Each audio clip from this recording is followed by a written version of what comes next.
আজকে আমি আপনাদেরকে তৈরি করে দেখাবো খুব সহজে ঘরে আপনারা কিভাবে ডিম দিয়ে একটি মজাদার ক্রিস্পি স্ন্যাক্স রেসিপি তৈরি করতে পারেন। খুবই মজার একটি রেসিপি আর বানানো খুবই সহজ। প্রথমে আমি নিয়ে নিব সেদ্ধ করা 2টি ডিম। এরপর এই ডিমগুলোকে আমি কুচি কুচি করে কেটে নিব।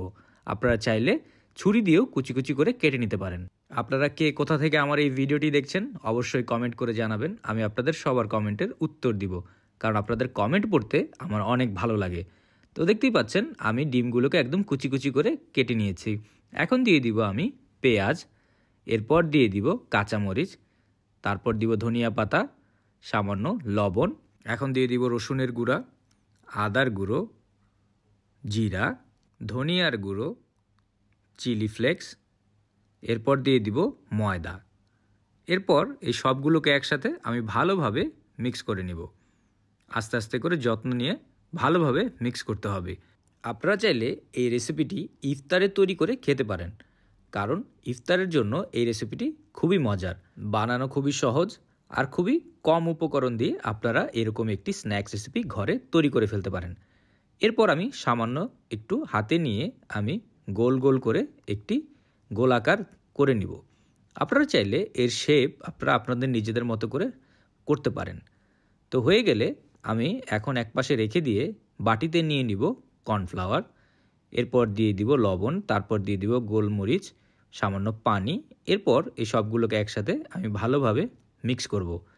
মিক্স করে আমি একটি পাতলা মিশ্রণ তৈরি করব। দেখতেই পাচ্ছেন মিশ্রণটি পাতলা হয়েছে। তো এই মিশ্রণের ভিতরে আমি এই বলটিকে ভালোভাবে ডুবিয়ে নিব।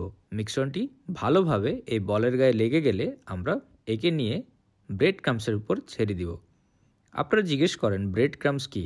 ব্রেড ক্রাম্বস হচ্ছে পাউরুটির গুঁড়ো।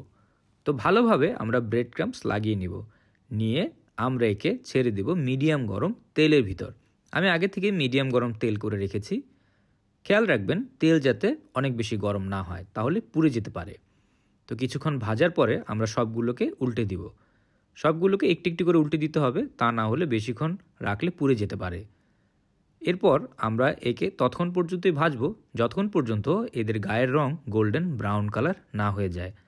গোল্ডেন ব্রাউন কালার হয়ে গেলে বুঝতে হবে আমাদের ভাজা হয়ে গেছে। গোল্ডেন ব্রাউন কালার হওয়ার আগে যদি তুলে ফেলেন তাহলে এটি খেতে তেমন ক্রিস্পি হবে না। তো দেখতেই পাচ্ছেন সুন্দর রং হয়ে গেছে। তো এখন এগুলোকে আমি তুলে ফেলবো। তো ডোবা তেলে ভাজার কারণে তোলার আগে অবশ্যই একটু তেলগুলো ঝেড়ে নিব। তো দেখতেই পাচ্ছেন খুব সহজেই আমরা একটি মজাদার স্ন্যাক্স রেসিপি বা বলতে পারেন ইফতারের একটি রেসিপি আমরা ঘরে তৈরি করে ফেললাম। তো আমি এর উপরে দিয়ে দিচ্ছি টুথপিক। তো দেখার সৌন্দর্যের জন্য আমি এর উপরে টুথপিক লাগিয়ে নিচ্ছি। তো এরকম মজার মজার রেসিপি পাওয়ার জন্য টোস্টেড বাংলা পেজকে অবশ্যই ফলো করবেন। ভিডিওটি ভালো লাগলে একটি লাইক অ্যান্ড শেয়ার করতে ভুলবেন না। সবাই ভালো থাকবেন, সুস্থ থাকবেন।